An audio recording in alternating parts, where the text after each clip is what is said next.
and let's talk some college football playoff predictions. How about that? Um, this is how we see it, guys. What do you think? Let us know in the comment section. You know, there's some shocking ones on there, I feel like, and comment in the comment section. Tell us what you think, what you disagree with, and then let's talk about it.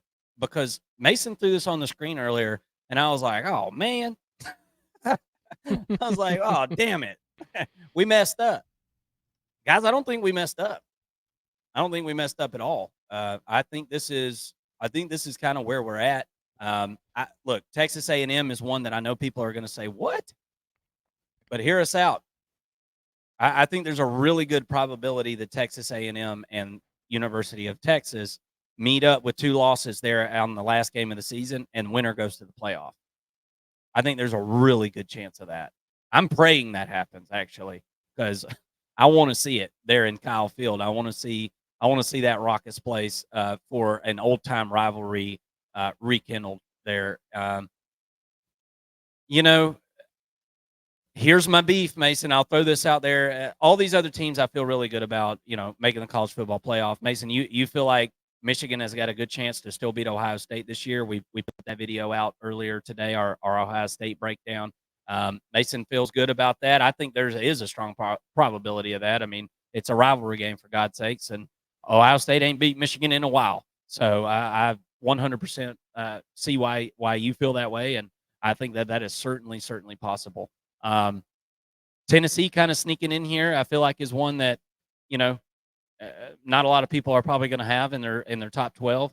But if you look at Tennessee's schedule, and we feel like 11-1, 10-2 Tennessee is really probable. I think 10-2 is the most probable for this team.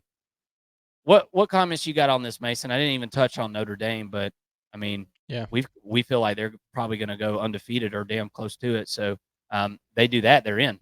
If they beat Texas A&M week 1, they're probably going undefeated, don't you think?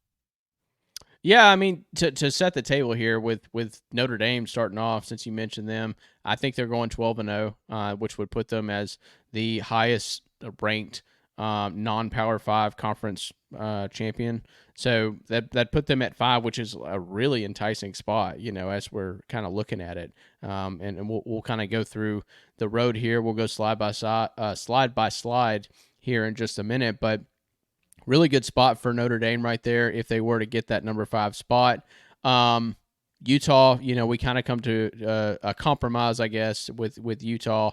I'm bigger on Kansas State. You're bigger on Utah. Kind of gave you Utah there, and as the Big 12 champion, they would fit into the 4 slot there. I think there's going to be a lot of cannibalism in the Big 12 this year. A lot of it's going to be the Wild West, out there in the Wild West, I guess you could say. But it should be fun to watch. But I think that Utah comes in at number 4 because of that. You touched on Michigan. Before you move on, I feel like I just wanted to kind of elaborate on that. If that is the case in the Big 12, there is a 0% chance that the loser of the Big 12 championship game is going to be able to get into the playoff. That's right. And that's what I'm predicting. So, yeah. And I think you're right. I think you're right on that. I don't think we get 2 Big 12 teams in here this year. I don't think we do. I could see 2 I don't mean ACC to interrupt, teams. But... No, you're good. Yeah. I could see 2 ACC teams, but just kind of looking at it, I mean, with the way that this is all set up, I don't know that you've got 2 undefeated ACC teams coming in. And I guess looking at it, I mean, if I'm not mistaken, NC State and Miami play each other, but nonetheless, the reason I put 4 SEC teams in, 4 Big Ten teams in, is because of the way that the schedules fall, y'all. And without making this a 2-hour-long video, I'm not going to go through every single game that I broke down, but this is what I spit out, based on what I think. And since Tennessee is going to be a big question mark for a lot of fans, y'all, I got Tennessee going 11-1 this year. I've got them beating NC State. I've got them beating Oklahoma. I've got them beating Alabama, and with their only loss being to Georgia. And outside of that, I mean, a Kentucky win as well. there's not really a whole bunch of teams that can come up and get Tennessee with the way that their defense is set up nowadays. There's the difference. You just said it, Mason. That look, and this is how college football works, and that's the beauty of it. Tennessee and NC State, when they match up early in the year, I'm predicting it. Whoever wins that game's going to the college football playoff. There you go. Yep.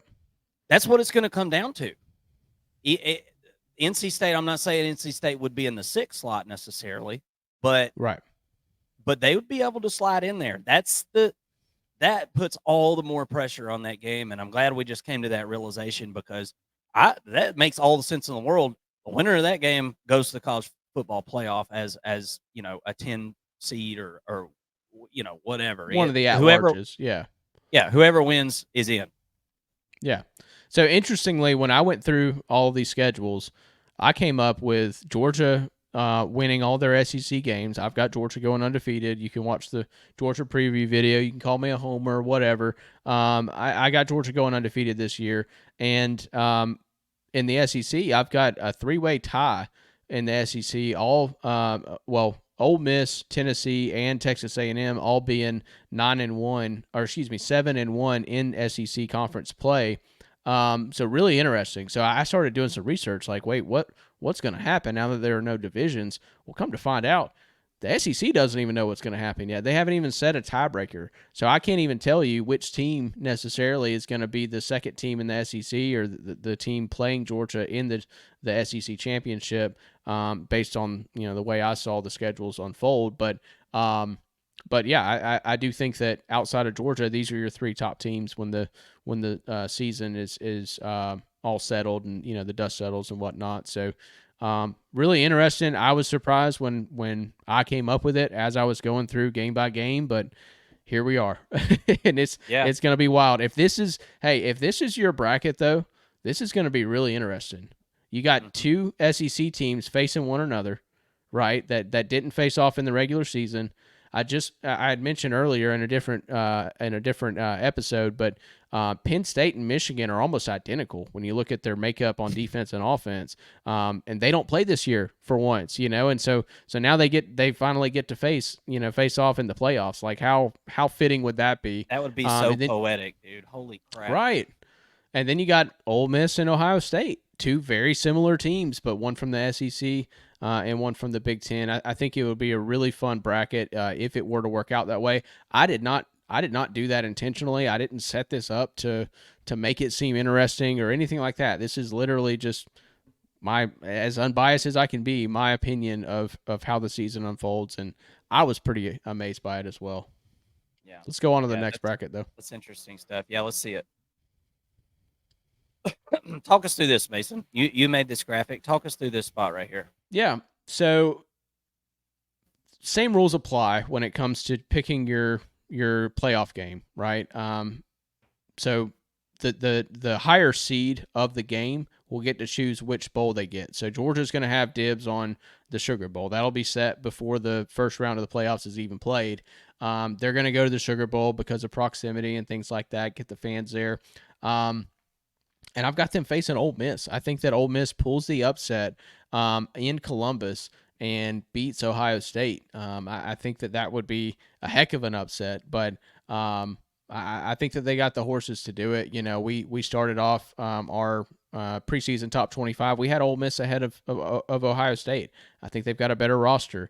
I am a little bit worried about them going up and playing in, I guess it would be December or maybe, I guess it would be December that they would face off against Ohio State, but playing in Columbus in December be really cold for those Mississippi boys. So don't feel very good about that one. But anyways, I think it would be a fun story to have Ole Miss and Georgia face off against one another again, and potentially for the third time. It's an interesting little dynamic there. But anyways, moving on.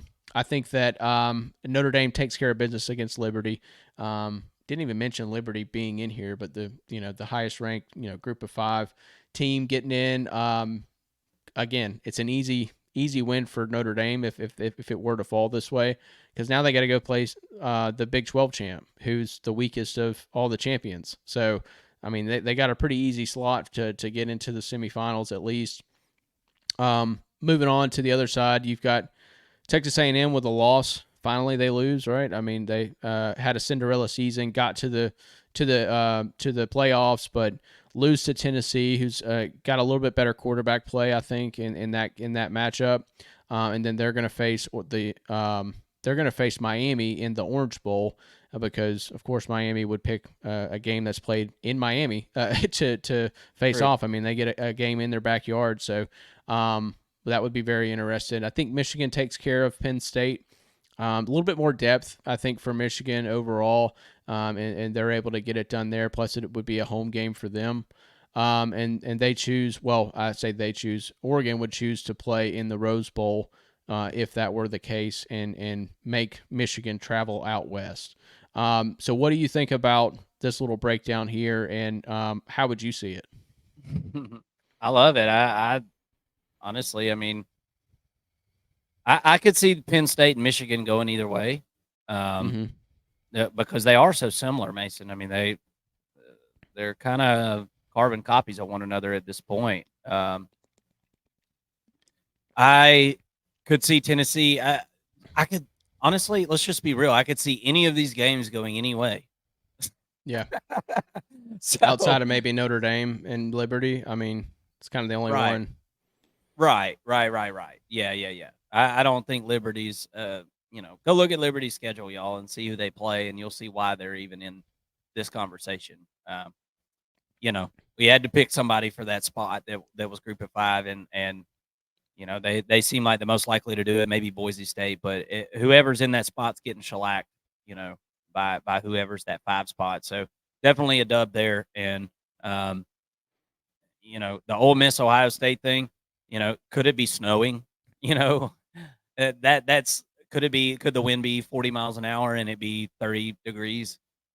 Yes and yes. Yeah. So that's going to have a lot to do with what goes on there. I'm pretty sure. Because if it comes down to a game where we're going to run the football, and I like the running backs at Ohio State, I could see that one going either way. But honestly, Mason, I don't have any beef with any of these. I mean, I just they all seem like such great matchups. I would be happy to watch any of these, honestly, other than Notre Dame and Liberty.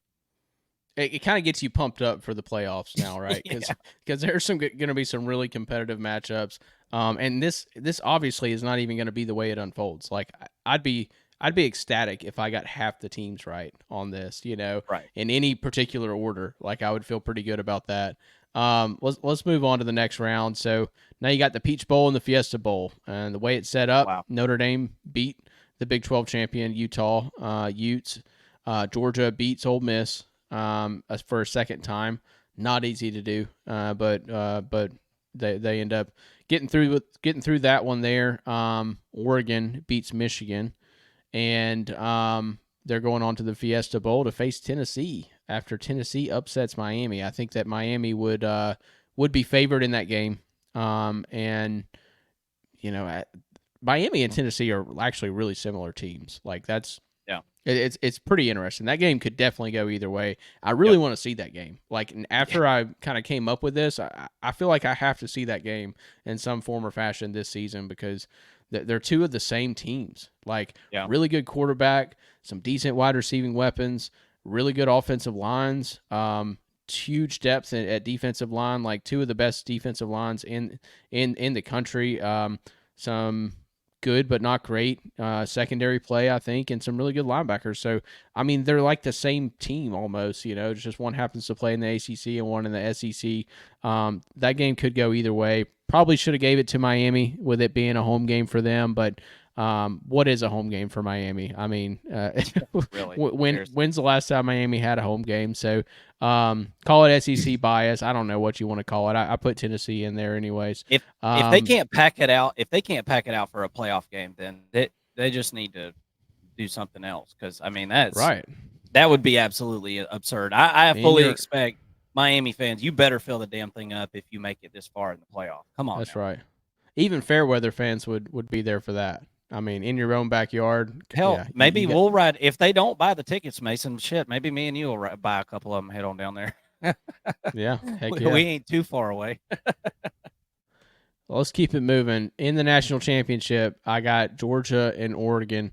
I feel really good about that matchup. I like no matter how the college football playoff unfolds, I think it's going to end up being Georgia and Oregon. And you're going to have an interesting storyline there. You know, Dan Lanning plays his former boss and former head coach and Coach Kirby Smart in just his third year, similar to what Kirby did. You know, in his second year, Yeah. he's facing it off in Atlanta against Nick Saban. You know, and this game will be played in Atlanta as well for 2025. Yeah, I think it's a really interesting matchup. It's a juicy matchup. I think it's the two best teams in college football, and I hope it ends up this way, or at least we get to see them in the playoffs in some capacity, because I really want to see my Georgia Bulldogs face off against the Oregon Ducks in some capacity this year. We don't get a regular season matchup, so hopefully it happens in the playoffs. What do you think about the matchup? I think Oregon would love to have a rematch after the absolute butt whooping they took. And I know a lot of those players are gone, but a lot of the coaches are still there. And I know Oregon would love to get another chance with this roster against Georgia in the national championship. Yeah, look, just kind of going back for just a second, those semifinal games right there. I just want to note this. Yeah. That's where your blowouts are going to be. Oregon's Mm-hmm. going to if Oregon plays Tennessee, they'll blow them out. I'm not saying it'll be a first half blowout, but they will run away with it. Georgia will Yep. blow out Notre Dame. Look, blowouts happen all the time in the playoff. It don't mean a damn thing. You make it that far, you're a damn good team. It don't matter if you get blown out. So just put all that to the side. There's blowouts every single year. I mean, Georgia won a national championship by like 60. So, you know, I mean, it definitely happens. But if this national championship game happens, that's going to be a hell of a game. That will not be a Yeah. blowout. That will be a 30-27, 31-28 type game for sure, in my opinion. It may come down to a made or missed field goal, honestly. Yeah. Yeah, and it's interesting to look at the paths, right? You look at the stem that Georgia came from with the number one seed, and they got to face either Ole Miss or Ohio State. You know, like that. Right. That's a realistic possibility that they could face teams of that caliber. Look at Oregon at number two; they had to face either Penn State or Michigan. Like those are two tough teams. And then you look at the bottom half, Tennessee kind of had an easy route, you know, with Texas A&M and Miami, and then Notre Dame had the easiest of them all. So slotting matters, you know, when it comes to this playoff. But then you get to the semifinals, and Georgia had arguably an easier route against either Notre Dame or Utah than Oregon, who would have had to face either Miami or Tennessee. So really interesting, kind of how that all works out. I do have Georgia winning the national championship, beating Oregon in Atlanta, and you know, Kirby kind of getting his revenge on the last season, you know, where he wasn't able to go to the playoffs, and this team and Carson Beck kind of riding out on a white horse. I think that they're the most complete team in college football this year, and yeah, there's really not much else to say about them. I think that the team's going to do their work and prove that they're the best in college football. Yeah, and if they do, Mason, it will be the truest champion that we've ever had because Georgia's got the hardest schedule of anybody on this page. Yeah, So if Georgia wins the national championship this year, there will be no so and so got hurt or blah blah blah. No, I don't care. Georgia played the hardest schedule of anybody on this paper right here, yeah, and has the hardest schedule of anybody on this paper right here by really by far. So I'm in full agreement, man. I really like this college football playoff prediction. I think you're going to get more than half of them right with this graphic here, Mason. I really, really do. We had more than half of them right in the 4 team, so why not in the 12 team, right? that's true. Let's be optimistic. So, guys, we're going to do Heisman favorites. Let's save that, Mason, because Hmm. your boy here got to get to work. That's a great topic. And what I want you guys to do, if you watch to the end of this video, first of all, please hit subscribe and like. We'd love for you to do that. That'd help a ton. But drop in the comment section your pick for the Heisman. I'd like to hear from all you before we make our picks. I want to hear some of y'all's reasoning because you guys come up with some really, really creative stuff, and I'd love to hear what your thoughts are on that. But for now, this was the first real episode of the 2024 season. We are so glad that college football is back, and that means that the First and Long College Football Show is back, baby. We're here for you. We're here for all your Power 4 college football coverage. Can't wait to watch some football with you guys. We'll talk to you really soon. Signing out for the First and Long College Football Show. I'm Marcus. That's Mason. Everybody have a great day.